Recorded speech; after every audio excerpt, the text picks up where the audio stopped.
anti-tank gun, and now the riflemen and engineers are rushing ahead for one last charge. Apparently having giving up on the west. Grenadiers with an MG42 moving ahead. Nebelwerfer howling. Pioneers seizing munitions. And we hear the Nebelwerfer rounds hitting there, suppressing these engineers, but not really doing anything. And this house catches on fire most dramatically. And we see the Americans trying to go for this victory point. Will they succeed? Grenadier team is lost. Oh, the horror. And a firestorm goes in right on the victory point to try and defend it from any American advances. And the Veterans 3 team is right in the line of fire and is lost. Pioneers taking fire and forced retreat. These Americans continue to seize the victory point, but are still hit by firestorm rounds. And of course the Stug, which does not relent. It never does. It fires away. And these riflemen are certainly close to being annihilated. And a fresh Stug is on the field as well, almost giving me a small platoon of it, in fact. And what is this? A second Pershing calling upon once more the armored reserves, hoping to crush the last line of my defense and make the way for the final victory points. But going for this one again, only 21 points left, and there we go. The Pershing is met and engaged by the Stugs. The Stugs clearing out the anti-tank gun with their weapons. Grenadiers and Volksgrenadiers trying to clear out everything here. Volksgrenadiers retreating. And we see the sniper here, a bit exposed. There we have the other sniper, 81 kills. And Grenadiers seizing this victory point. Stugs bravely sacrificing the knives to try and keep this Pershing occupied.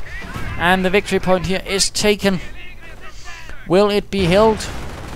Or will the Americans take it? And will this Pershing probably annihilate me totally? We will have to see. But the 352nd Grenadier Division has certainly given the Americans quite a fight. And almost down to half health for this M26 Pershing, but this Stug is almost out. Nebelwerfer fire continuing to blast, trying to hit these snipers. The one with 82 kills, certainly a slayer of men.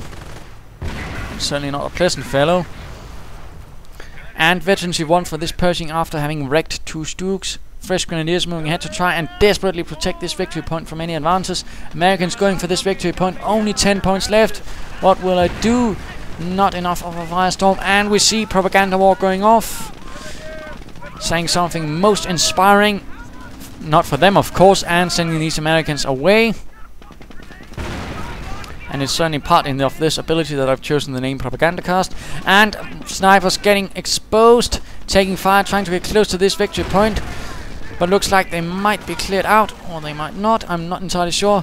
Grenadiers forced to retreat and lost, heavy losses. Volksgrenadiers now also wiped out, and one sniper team makes their way towards the victory point. Only 2 points left, 1 point left, and there we go, a victory from the 352nd Grenadier Division, holding their line in spite of everything. Despite homicidal snipers, Pershings and all-out attacks, they were able to win through superior strategy and tactics, despite those damn snipers and their sneakiness.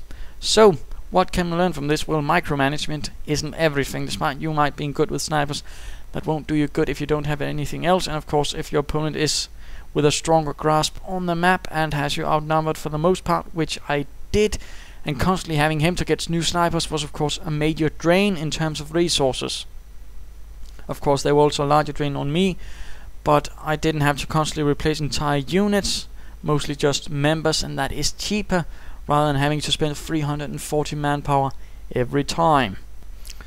What else? Well, again, map strategy, mines, being able to secure vehicles for munitions certainly also helped me. Artillery is nice. Guns as well, of course. Bunkers, always try to get some bunkers up if you can. Get some repairs, for example, or medic bunkers.